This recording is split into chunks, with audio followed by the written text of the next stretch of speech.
मित्रांनो, मी आहे सुप्रिया थोरे आणि माझ्या एसटी स्टडी गाईड या YouTube चॅनलवरती आपले मनापासून स्वागत आहे। तर आपण या व्हिडिओमध्ये पाहणार आहोत म्हणजे गुणाकार। पहा, आपल्या मॅथ्स मध्ये गुणाकार हा खूप महत्त्वाचा आहे। तर त्यासाठी आपल्याला पहाडे येणं खूप महत्त्वाचं होतं। तर मी पाठीमागच्या व्हिडिओमध्ये तुम्हाला अगदी सोप्या पद्धतीने पहाडे शिकवलेले आहे। ज्यांनी पण पाहिले नसतील त्यांनी व्हिडिओ नक्की पहा आणि पहाडे अगदी सहज तयार करायला शिका। तर चला आता आपण पाहूया गुणाकार। गुणाकार पाहणार आहोत आपण। गुणाकार, ओके, त्यालाच आपण इंग्लिश मध्ये काय म्हणतो? मल्टिप्लिकेशन। मल्टिप्लिकेशन,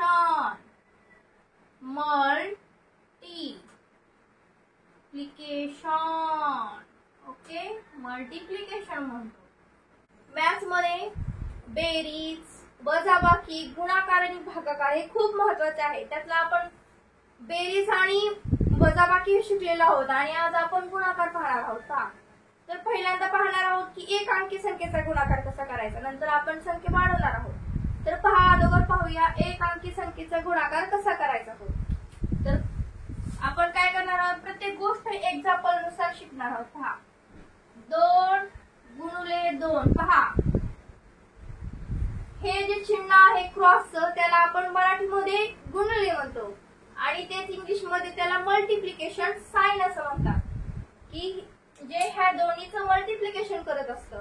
पहा, मल्टिप्लिकेशन करत असताना आपल्याला माहिती आहे की पहाडे येणं खूप महत्त्वाचं आहे।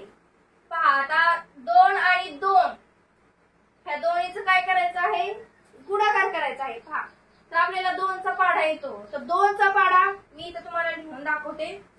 तर 2 चा पाढा माहिती आहे आपल्याला, बे एक बे, बे दुने 4, बे त्रिक 6, बे चौक 8, बे पंचे 10, बे सही 12, बे साती 14, बे आठी 16, 92 18, 92 20। पहा, मी 2 चा पाढा अगदी सहज इथे लिहिलेला आहे।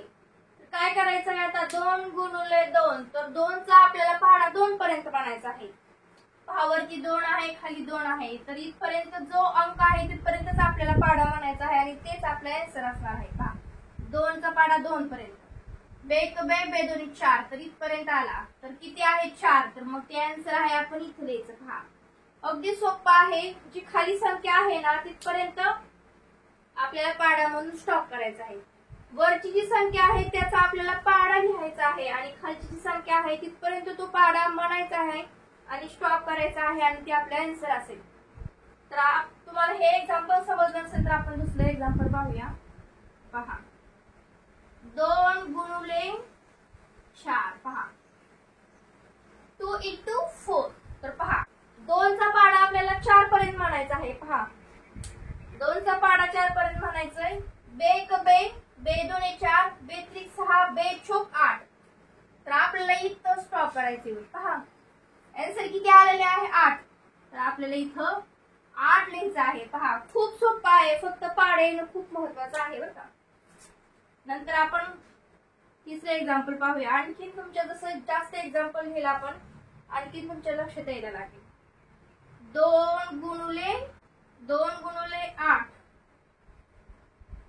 पहा, आता 2 चा पाढा 8 पर्यंत म्हणायचा आहे। पहा, बे एक बे, बे दोन्ही 4, बे त्रिक 6, बे चौक 8, बे पंचे 10, बे सही 12, बे साती 14, बे आठी 16, इथपर्यंत आलेला आहे, इथे आलेला आहे। ओके, तर हे आपलं काय असेल? आन्सर असेल इथलं। तर हे आन्सर आपण इथे लिहूया, बे आठी 16। ओके, तर पहा, इथे ऑब्झर्वेशन करून अगदी व्यवस्थित पहा, वरची जी संख्या आहे त्याचा पाढा लिहायचा आहे आणि जी खाली संख्या आहे ती तिथपर्यंत म्हणायची आहे आणि तिथपर्यंत स्टॉप केल्यानंतर जे आन्सर येईल ते आपलं मेन मल्टिप्लिकेशनचं आन्सर असेल। तर चौथा प्रॉब्लेम एक घेऊया म्हणजे आणखी तुमच्या लक्षात राहील। ओके, 2 गुणिले 6, पहा काय करायचं आहे? 2 चा पाढा हा 6 पर्यंत म्हणायचा आहे। बे एक बे, बे दोन्ही 4, बे त्रिक 6, बे चौक 8, बे पंचे 10, बे सही 12, इथपर्यंत आलेला आहे, बे सही 12 आणि तेच आपलं मेन आन्सर असेल। ओके, तेच आपलं पहा मेन आन्सर असेल। तर पहा, मी आजचा जो जो गुणाकार आहे तुम्हाला अगदी सोप्या पद्धतीने शिकवला आहे, जेणेकरून आपण काय करणार आहोत, सोप्याकडून अवघडाकडे जाणार आहोत. कारण की जर तुम्हाला पहिल्या स्टार्टिंगला अवघड संख्या घेतली, पहिल्या स्टार्टिंगला जर मी अवघड संख्या शिकवली तर तुमच्या ते लक्षात राहणार नाही. त्यासाठी आपण छोट्या म्हणजेच लहान संख्येकडून मोठ्या संख्येकडे जाणार आहोत. तर पहा, मल्टिप्लिकेशन टेबल. मल्टिप्लिकेशन ह्याच नावामध्ये खूप काही आहे. तर मल्टिप्लिकेशन म्हणजेच काय, गुणाकार. आपण पाढ्यांनाच काय म्हणतो, मल्टिप्लिकेशन टेबल. म्हणजेच तो काय, गुणाकार करून जो आन्सर आलेला आहे तेच मल्टिप्लिकेशन टेबल म्हणजे पहाडा असतो. म्हणजेच काय, गुणाकारामध्ये तेच आहे. मल्टिप्लिकेशन टेबल म्हणजे पूर्ण पहाड्यांचाच यूज करून आपल्याला गुणाकार हा करायचा असतो. त्यासाठी पहा, पाढे खूप आणि खूप महत्वाचं आहे. त्यासाठी तुम्ही स्वतः प्रॅक्टिस करा, पाढे बनवा आणि पाढे लिहा. पहा, मी 2 चा गुणाकार करून दाखवलेला आहे. 2 चा गुणाकार वेगवेगळ्या संख्येसोबत केल्यानंतर काय आन्सर येतं, तर मी तुम्हाला हे पूर्ण 2 च्या पहाड्यावरून हा गुणाकार शिकवलेला आहे. तर असाच आपण गुणाकार आता नंतर तुम्हाला समजण्यासाठी 3 च्या पाढ्याचा पण करणार आहोत. ओके. तर पहा, मी इथं 3 चा पूर्णपणे पाढा लिहिलेला आहे. काय आहे, 3 1 3, 3 2 6, 3 3 9, 3 4 12, 3 5 15, 3 6 18, 3 7 21, 3 8 24, 3 9 27, 3 10 30. तर हे 3 च्या पूर्ण पहाड्यावरून आपण इकडचा पूर्ण गुणाकार सॉल्व्ह करणार आहोत. तर पहा, 3, पहा वरची संख्या किती आहे ह्याच्याकडे ऑब्झर्वेशन करायचं आहे आणि त्याचाच पाढा आपल्याला म्हणायचा आहे, लिहायचा आहे. पहा, वरती 3 संख्या आहेत का, पहा ऑब्झर्वेशन करून 3 आहेत. खाली कुठली संख्या आहे तिथपर्यंत तो पहाडा म्हणायचा आहे, स्टॉप करायचा आहे आणि तेच आपला आन्सर असणार आहे फायनल. तर हा 3 चा पाढा 2 पर्यंत म्हणा. 3 1 3, 3 2 6. ओके. तर आन्सर किती येईल इथं, 6. ओके. 3 चा पाढा 4 पर्यंत म्हणा. 3 1 3, 3 2 6, 3 3 9, 3 4 12. फायनली हे 12 आपला आन्सर असेल. खूप सोपं आहे मल्टिप्लिकेशन, फक्त लक्ष देऊन करायचं. 3 चा पाढा 6 पर्यंत म्हणा. 3 1 3, 3 2 6, 3 3 9, 3 4 12, 3 5 15, 3 6 18. पहा आन्सर किती आहे इथं, 18. खूप सोपं आहे.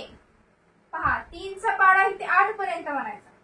3 1 3, 3 2 6, 3 3 9, 3 4 12, 3 5 15, 3 6 18, 3 7 21, 3 8 24. पहा इथपर्यंत 24.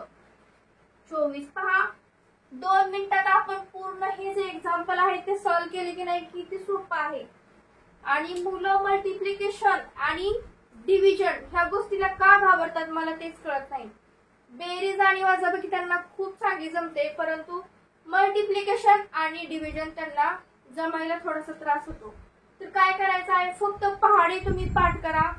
पहाडे तुम्हाला आले ना, मल्टिप्लिकेशन टेबल आला की तुम्हाला सगळे हे एक्झाम्पल अगदी व्यवस्थित सॉल्व्ह करता येतील. फक्त एवढं लक्षात ठेवायचंय, पाढा कुठला पाहिजे, जी वरची संख्या आहे त्याचा पाढा आपल्याला आला पाहिजे. ती फक्त संख्या इथपर्यंत म्हणायची आहे, हे लक्षात ठेवायचं आहे. खाली जी संख्या आहे तिथपर्यंतच म्हणायची आहे, ती स्टॉप करायची आहे आणि ते आपलं फायनली मेन आन्सर असेल. तर पहा मुलांना, जे हे आज मल्टिप्लिकेशन एकाकी संख्येचं आपल्याला शिकवलेलं आहे ते तुम्हाला अगदी सहज लक्षात बसलं असेल तर माझ्या व्हिडिओला एक लाईक नक्की करा.